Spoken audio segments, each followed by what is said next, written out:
Passons maintenant au premier sujet du Togo. On va parler de la dynamique Monseigneur Podro qui dit maintenir son meeting malgré l'interdiction des autorités. Monseigneur Philippe Fanoukou Podro et sa dynamique ne comptent pas se laisser faire malgré l'interdiction de son meeting du 4 octobre prochain.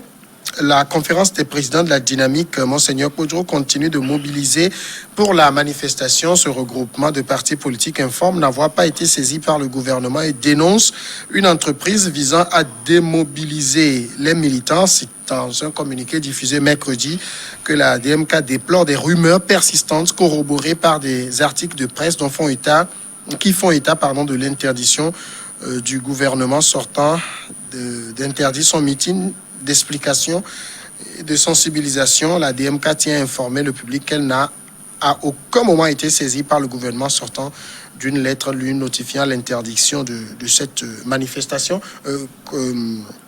Considérant à côté, cette interdiction, c'est une source sécuritaire qui l'a dit et qu'on a écouté aussi un peu la coordination nationale de gestion de la riposte du coronavirus hier en conférence de presse a laissé entendre que on ne peut pas dans le contexte sanitaire actuel autoriser des regroupements et normalement, en tant que responsable politique, les gens de la dynamique se devaient de savoir ça de prime abord.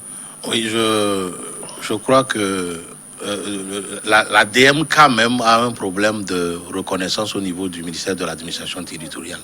Je crois qu'il n'y a pas encore une structure reconnue par l'État qui s'appelle DMK. Oui. Bon.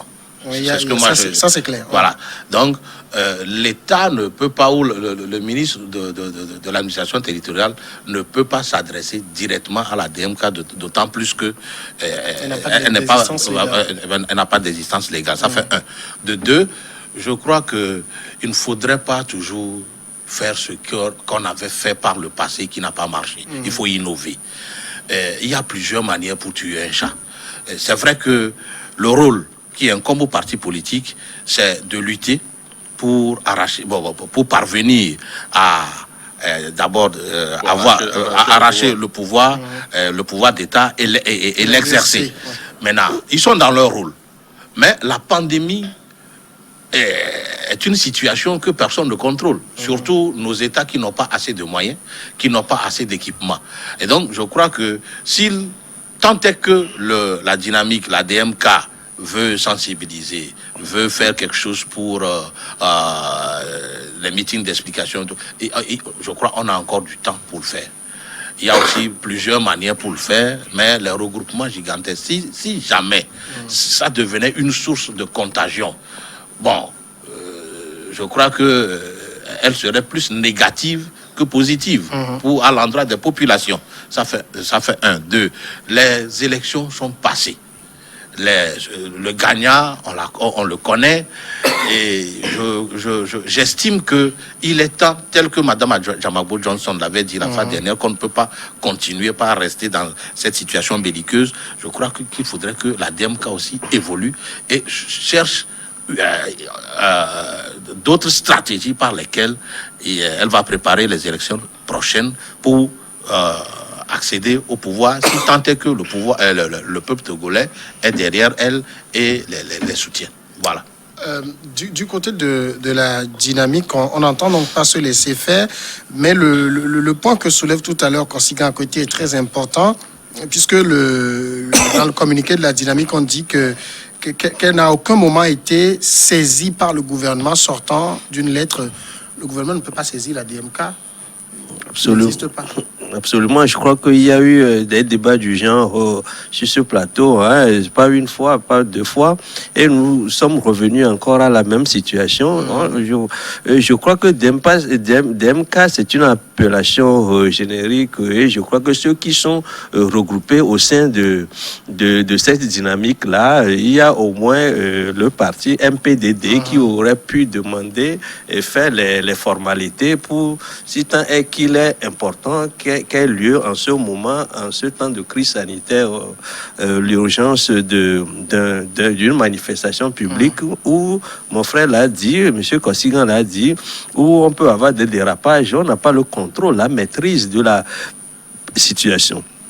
Dans presque tous les pays aujourd'hui, les manifestations publiques sont interdites. Je ne prends que le cas qui est encore à l'œuvre aujourd'hui en Israël, où les gens, la rue se met dans une situation de défiance vis-à-vis de Netanyahou, bien que les manifestations sont interdites, qui bravent cette interdiction-là pour aller devant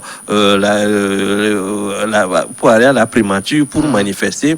Mais je crois que ces gens-là ont de toute façon plus de moyens que nous lorsque la situation sanitaire connaît des dérapages ou bien s'aggrave, qui peuvent mieux faire face à ces situations-là. Quels sont les moyens dont dispose aujourd'hui un pays comme le Togo face dans cette pandémie-là où nous avons eu de part et d'autre des aides qui viennent par exemple de telles organisations internationales, etc., pour faire face à la situation, mais à l'intérieur même du pays, lorsque nous nous donnons cette posture-là des gens qui soient assez irresponsables pour convoquer une manifestation de rue, je dis irresponsable dans le sens du droit, qui convoque une manifestation alors qu'on sait très bien que l'État vit dans une situation d'urgence. C'est ces situations d'urgence qui nous commandent un certain nombre de comportements à éviter, à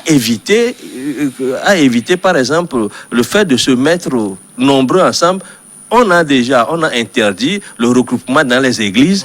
Et bien, si aujourd'hui on peut tolérer les manifestations dans les rues, pourquoi ne pas tolérer aussi les manifestations dans les églises au moment même où les églises ne peuvent pas se mettre ensemble, les fidèles ne peuvent pas se réunir. Je crois que c'est les mêmes principes qui guident la posture que l'État adopte aujourd'hui par rapport aux manifestations publiques. En principe, l'opposition doit se mettre dans une situation de telle sorte que l'État n'ait pas des problèmes, n'ait pas d'autres problèmes que ceux qu'il a déjà face même à cette pandémie-là. Et puis quand on choisit par exemple la date du 4 octobre, alors que le 5 n'est pas loin, le jour suivant c'est le 5, ça veut dire que c'est un acte hautement politique que la dynamique veut poser, peut-être en se revendiquant dans la droite ligne des manifestations qui ont lieu vous rappeler à la mémoire des Togolais ce que c'est que le 5 octobre et si possible causer encore une situation de tension qui attire l'attention de la communauté internationale sur le Togo, parce que forcément lorsque ces manifestations-là vont sortir, les forces de l'ordre aussi vont sortir et ce que je crois souhaite la dynamique Podro, c'est aller à cette confrontation-là entre l'État, entre ceux qui vont maintenir l'ordre et les populations qui vont sortir pour que les gens se disent, ben voilà, il y a eu encore telle situation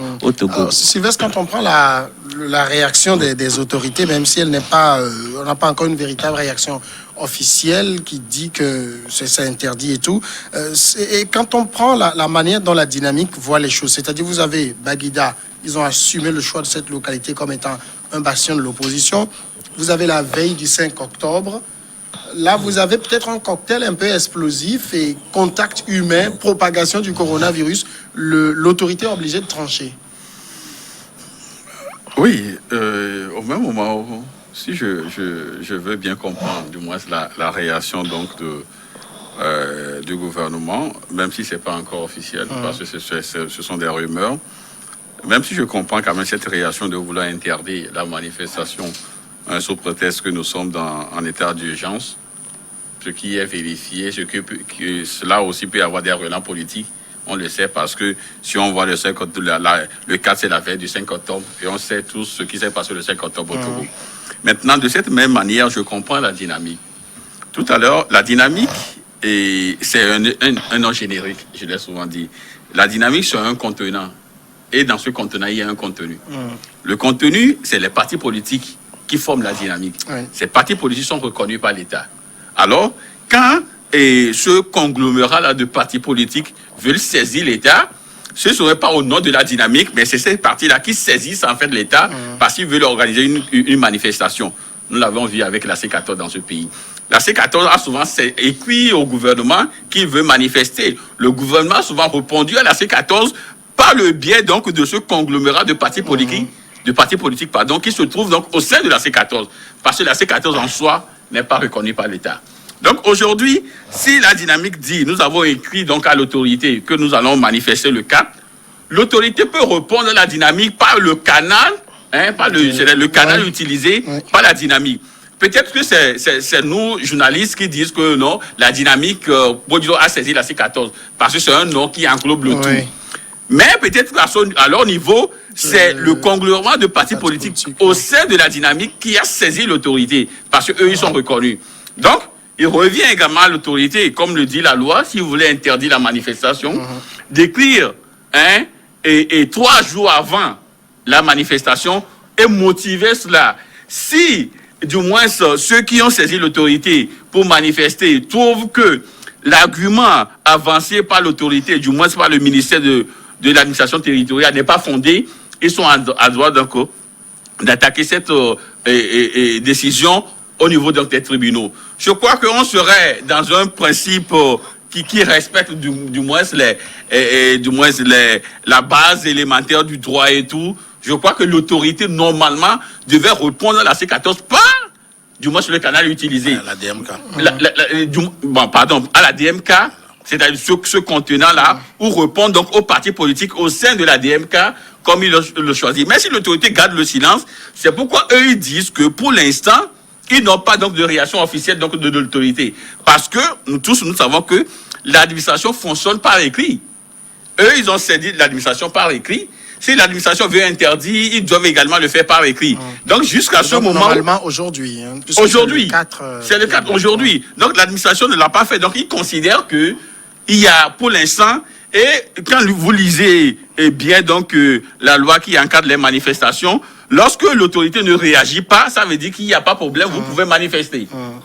Donc, ici, quand eux, ils disent que nous n'avons pas encore de retour officiel, pour eux, l'autorité n'a rien dit, nous allons manifester. C'est pourquoi je dis que c'est là où aussi, du moins, le ministère de l'administration territoriale a péché, parce qu'ils vont se retrouver là, sous prétexte qu'ils n'ont pas de réaction officielle de l'autorité. Et là, on va envoyer peut-être des policiers, et il y aura encore peut-être du grabuge, il y aura des émeutes. Et ce sera mais en même temps, la dynamique dit aussi quelque chose de très important dans le communiqué qui est parvenu, c'est qu'il y a beaucoup de pays où on a des cas de coronavirus. Quand on compare à nos pays africains, ça ne fait pas le figure. Mais on manifeste. Vous avez même vu des manifestations de gens anti-masques et tout. Donc, on ne va pas interdire parce que il y a même la campagne en Guinée. Alors c'est une situation exceptionnelle en Guinée. En Guinée, la DMK veut provoquer une situation qui puisse interpeller l'opinion nationale et internationale. Je crois qu'ils sont dans cette dynamique-là. Ah, vous croyez, vous n'êtes pas sûr? Non, moi je crois. Parce que, vous savez, depuis la proclamation des résultats, la DMK est dans une dynamique où ils manifestent, ils protestent. Mais jusqu'alors, leur cri n'est pas encore entendu par ceux qu'ils attendent. Ils n'ont pas encore... de répondants de par l'Union européenne, la CEDEAO, l'UA, tout ça. Si c'est fait entre eux, moi je ne sais pas, c'est moi qui le dis. Maintenant, à voir ce qui s'est passé au Mali, c'est comme la DMK aussi veut susciter, comment on l'appelle, l'imam là, l'imam Diko. Peut-être que Monseigneur Podjo veut faire comme lui, mais j'ai dit à tout pays, non, mais à tout pays, vous savez, tout pays a ses réalités. Ce qui a marché au Mali ne pourra pas marcher au Togo, peut ne pas marcher au Togo. Et vice-versa. Et vice-versa. Maintenant, est-ce le seul moyen par lequel on peut se faire entendre ou avoir ce qu'on veut. Mais je pense Non. qu'il y a plusieurs Mais organisations puisque, vous savez, de la société civile au niveau international qui disent qu'on ne doit pas non plus profiter de la situation de pandémie, des restrictions pour limiter en tout cas l'expression des libertés. La manifestation, le meeting, Monsieur Samuel, c'est une expression de la liberté aussi. Monsieur Samuel, c'est vrai, c'est un droit fondamental. Personne ne le refuse. Mais au même moment, quand Corona sévit là-bas, vous voyez la perte en vie humaine, vous voyez les dégâts que cela peut causer, et même pour les responsables de DMK. Puisque, vous savez, on vous parle de pays où il y a des cas énormes, où des gens manifestent. Mais on ne refuse pas. Mais prenons le Togo tel qu'il est. Un pays atypique. Non, c'est-à-dire, est-ce que nous avons les appareils qu'il faut? Est-ce que nous avons les médicaments qu'il faut? Je crois, entre-temps, j'ai suivi à la télé qu'un seul respirateur, là, c'est plus de 5 millions. On en a combien? Maintenant... 5 millions, non. Ça doit dépasser ça. Honnêtement, oui. Voilà, maintenant, on en a combien? Respirateur digne de ce nom. Bon, supposons que la DMK arrive à mobiliser des milliers de personnes et qu'il y a des cas de contagion. Comment l'après-manifestation va se gérer? C'est l'État qui va prendre tout ça en charge. Et si on manquait de moyens? Donc, je dis, pour le moment, de grâce, que la DMK revoie un peu cette stratégie et donne la chance au peuple togolais de se protéger pour le moment. Pour le moment, parce que ça n'urge pas. Ça n'urge pas. Le 5 octobre, il y avait Doglo Agbelenko plus Logo Dosoubi qui ont distribué des tracts pour demander la démocratie. Bon, ça avait fait, avec tous les dégâts que ça a amené, nous avons tous vu ça. Mais malheureusement, le même Logo Dosoubi a mangé son totem avant de mourir. Heureusement que vous avez dit qu'il a mangé son totem. C'est pas trop facile aussi de prendre coronavirus comme argument d'interdiction. Oui, mais c'est-à-dire que aujourd'hui, il y a la réalité, c'est qu'il y a cette pandémie-là. Et peut-être que si cela apporte de l'eau au moulin des dirigeants, mais c'est tant mieux. C'est-à-dire que ça déjà interdit. Non, moi je ne dis pas qu'ils voulaient déjà. C'est-à-dire que vous avez dit que dans une situation pareille, le doute ne profite que à l'accuser. Parce que le coronavirus, vous n'êtes pas sans savoir qu'il est arrivé juste après les élections et pour mettre de la calmie, pour éviter cette tension-là que le Togo aurait pu vivre. Je crois que c'est mieux, peut-être, non pas pour les gouvernants. Les gouvernants, c'est mieux, non pas pour le gouvernement, peut-être pour le peuple togolais. Donnez-moi juste une minute, pardon. On va aller à la pause et on revient continuer. D'accord.